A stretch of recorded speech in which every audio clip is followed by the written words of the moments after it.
In a remote Vietnamese village, a grieving farmer snapped, driven by a bitter injustice over his mother's burial.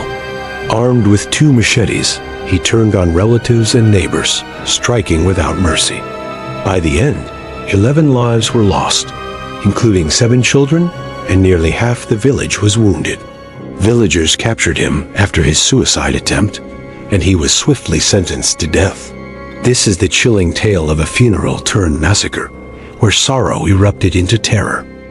Real crimes are more terrifying than any ghost story.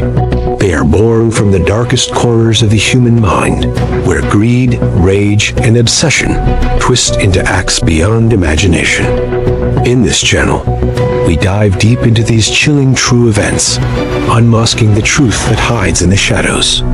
If you have a passion for real crime stories, subscribe and join our growing community. Don't forget to click the bell button for more real-life crime stories.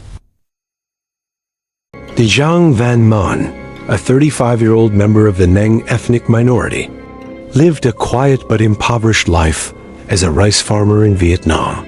Reports indicated that he had once suffered from an unspecified mental illness, though he had never received proper treatment. Life in the rural highlands was already harsh, but his struggles were compounded by poverty and isolation.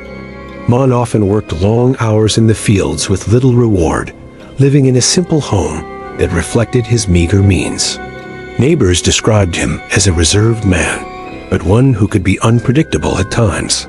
The tragedy that would later unfold began with the death of his mother.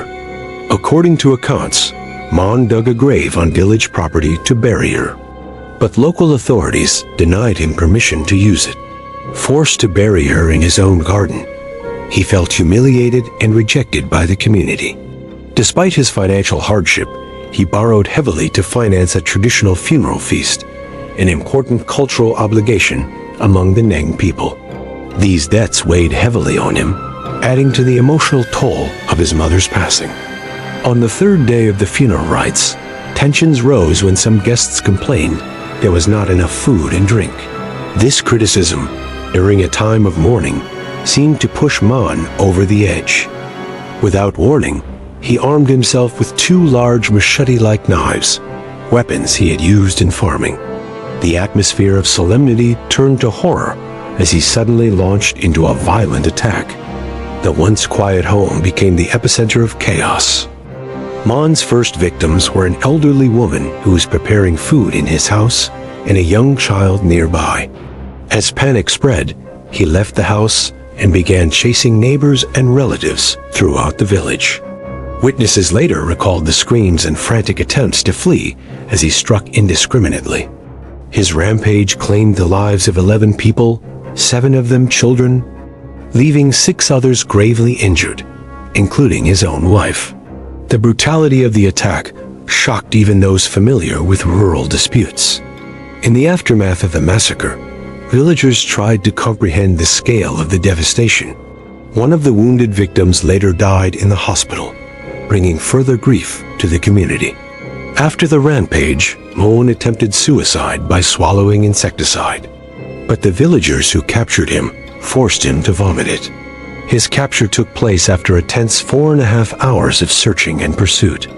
The sight of him in custody, disheveled and pale, left an unforgettable mark on those who witnessed it. Following his arrest, Man was taken to a hospital under police guard, both for medical treatment and security reasons. Authorities quickly gathered eyewitness accounts, piecing together the chain of events that had led to one of the deadliest mass killings in Vietnam's modern history. Many locals expressed anger over the perceived role of cultural pressure, debt, and his untreated mental health issues. However, others believed that nothing could justify the deliberate slaughter of so many innocent lives. His actions were widely condemned by the public and officials alike. In November 1998, Dajang Van Man stood trial for the murder of 11 people. The court found him guilty of mass murder and handed down the death penalty. The sentence reflected the severity of his crimes and the lasting trauma inflicted on the village. For the surviving families, The execution brought legal closure, but could never erase the memory of that day. His case remains one of the most chilling examples of rural mass violence in Vietnam. He was sentenced to death in November 1998, marking the final chapter in a case that still haunts the people.